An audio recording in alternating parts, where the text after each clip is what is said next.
Burn it. Burn the book. For centuries, that was Europe's answer to texts that challenged their power. But deep in the Ethiopian highlands, monks guarded a secret, a complete Bible, written in Guizi, predating any European translation by its centuries.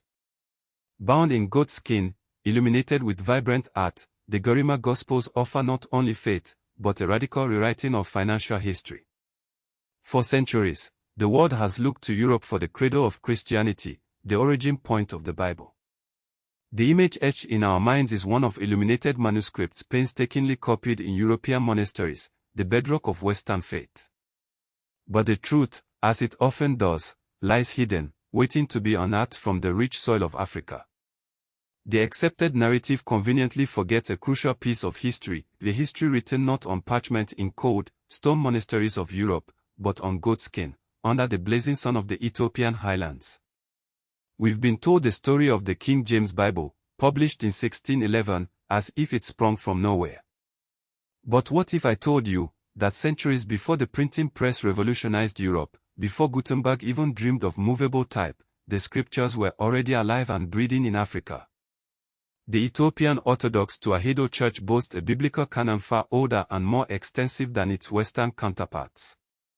It includes books dismissed by many as apocryphal, texts that provide a richer tapestry of faith, a deeper understanding of the spiritual journey. These aren't just copies. The Guizi scriptures are direct translations from the original languages, Hebrew and Greek. European translations are rooted in the Latin Vulgate, completed around 400 AD by Saint Jerome.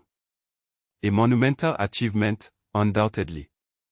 But consider this, the earliest complete copies of the Ethiopian Bible, written in Guizi, predate this, existing as early as the 4th century. That's nearly 800 years before the King James Version.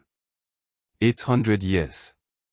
So, the narrative we have been fed, the truth is, the oldest and most complete Bible on earth, isn't European. It's African. The year is 1324.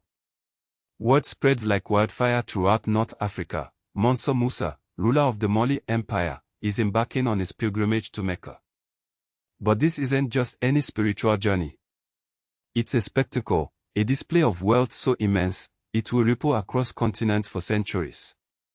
Imagine caravans stretching as far as the eye can see, laden with gold. Not just trinkets, mind you, but literal tons of the precious metal.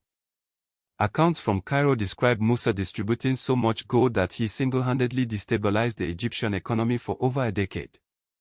Intriguingly, the chroniclers recording Mansa Musa's legendary wealth often reach for familiar language.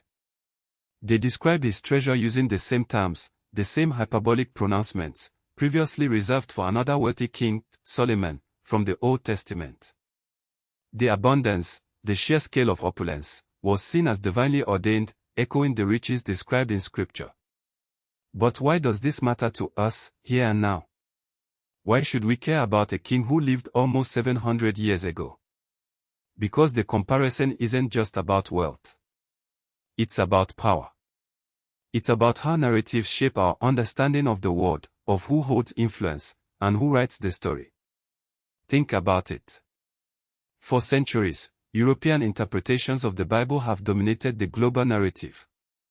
Their versions, painstakingly translated and disseminated, have informed everything from economics to ethics. But what if, and hold on to your heart for this one, what if the lens through which we view biblical finance, the very foundation of wealth and prosperity, has been incomplete? What if the oldest, most complete version of the Bible, the Ethiopian Bible, predating those European translations by a staggering 800 years, offers a completely different perspective? A perspective rooted in African soil, interpreted through African eyes, and brimming with financial wisdom we've been missing all along. So, what does a 1,600-year-old Bible locked away in the Ethiopian highlands tell us today? It screams resilience. It echoes a sophisticated African civilization, capable of preserving its heritage through millennia. It's a testament that Africa wasn't just knowledge, but it, long before many other corners of the world. Understanding that rich history is crucial to building a prosperous African future. When we know our intellectual strength, our financial confidence grows. That's why we're building a community at Pornoafric, exploring the intersection of African wisdom and wealth creation.